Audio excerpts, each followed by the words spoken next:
Windows server 2019 video series के इस video में हम देखेंगे कि DHCP सर्वर के अंदर हम रिजर्वेशन किस तरह से कॉन्फ़िगर कर सकते हैं। सबसे पहले समझ लेते हैं कि DHCP रिजर्वेशन है क्या। जैसे आप जानते हो कि DHCP सर्वर अपने पास स्कोप में जो पहला फ्री आईपी अवेलेबल है वही क्लाइंट कंप्यूटर को असाइन करता है। इससे एक और प्रॉब्लम ये क्रिएट होगा कि मे बी जो क्लाइंट कंप्यूटर्स है उसके आईपी डायनामिकली चेंज होते रहेंगे। अगर सपोज आज क्लाइंट को DHCP सर्वर ने आईपी असाइन किया 192.168.201.25, तो मे बी वो आईपी कल किसी और क्लाइंट के पास भी हो सकता है। इसीलिए DHCP में एक और ये फीचर दिया गया है DHCP रिजर्वेशन का, जिसकी हेल्प से आप ये सेटिंग सेट कर सकते हो कि जब भी स्पेसिफिक क्लाइंट कंप्यूटर आईपी के लिए रिक्वेस्ट करे तो DHCP सर्वर हर बार उसे वही फिक्स आईपी एड्रेस अलोकेट करे, ना कि जो फ्री अवेलेबल आईपी है उसमें से। और वो आईपी आप वहां पर रिजर्व रखना चाहते हो कि जिससे DHCP सर्वर अपने स्कोप में से वो आईपी किसी और क्लाइंट को असाइन ना करे। जैसे हमने डोरा प्रोसेस वाले वीडियो में देखा था कि जब भी क्लाइंट रिक्वेस्ट करेगा तो क्लाइंट के पास उस टाइम पे एक ही चीज यूनिक होती है और वो होता है क्लाइंट का मैक एड्रेस। तो इस केस में जब भी आप DHCP रिजर्वेशन क्रिएट करो तो आपको वहां पर ऐड करना होगा उस क्लाइंट का मैक एड्रेस और उस मैक एड्रेस को बाइंड करना होगा स्पेसिफिक आईपी एड्रेस के साथ, जिससे DHCP सर्वर के पास जब भी उस मैक एड्रेस से रिक्वेस्ट आएगी तो DHCP सर्वर उनमें से फिक्स वही आईपी एड्रेस क्लाइंट को असाइन करे। ठीक है, सो इन शॉर्ट हम ये चाहते हैं just like a static IP address कि हम क्लाइंट के पास एक फिक्स आईपी एड्रेस चाहते हैं और साथ में हम यूज करना चाहते हैं DHCP सर्वर कि DHCP सर्वर हर बार उस क्लाइंट को फिक्स आईपी एड्रेस ही असाइन करे। तो चलो देखते हैं कि किस तरह से हम सर्वर 2019 के ऊपर DHCP रिजर्वेशन कॉन्फ़िगर कर सकते हैं। चलते हैं हमारे डीसी के ऊपर। यहां पर ऑलरेडी मैंने DHCP मैनेजमेंट कंसोल ओपन करके रखा है। अगर आपको नहीं पता है कि DHCP मैनेजमेंट कंसोल किस तरह से ओपन होता है तो आप सर्वर मैनेजर कंसोल ओपन कर लीजिए, क्लिक कीजिए टूल्स पे और यहां से सेलेक्ट कीजिए DHCP।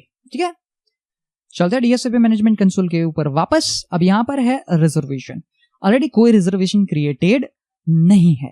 ठीक है, सबसे पहले हम नोट कर लेते हैं हमारे PC01 का मैक एड्रेस।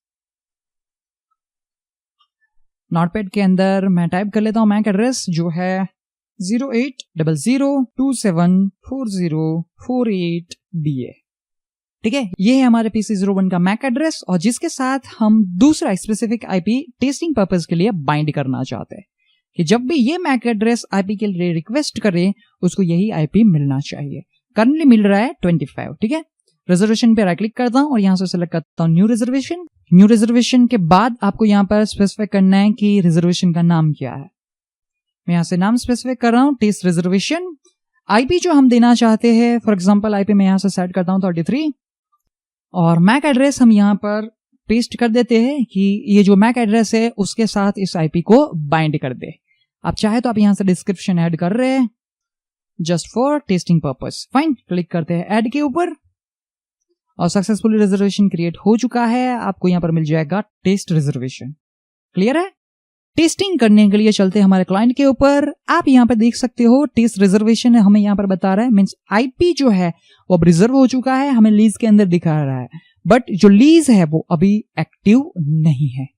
करंटली उस मैक एड्रेस को जो आईपी असाइन हुआ है वो है 25, क्योंकि वो पहले से ही रिजर्वेशन से पहले से ही आईपी असाइन हो चुका था। चलते हैं हमारे विंडोज 10 क्लाइंट कंप्यूटर के ऊपर।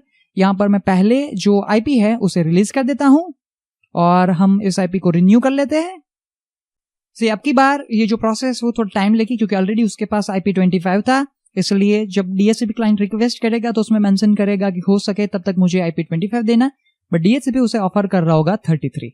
और जैसे आप यहाँ पे देख रहे हैं कि अब की बार जो आईपी है वो मिला है 33, जो हमने जनरली डिस्कस किया था कि DHCP सर्वर अपने स्कोप में से जो पहला आईपी फ्री होता है वो असाइन करता है, बट अब की बार ऐसा नहीं हुआ है।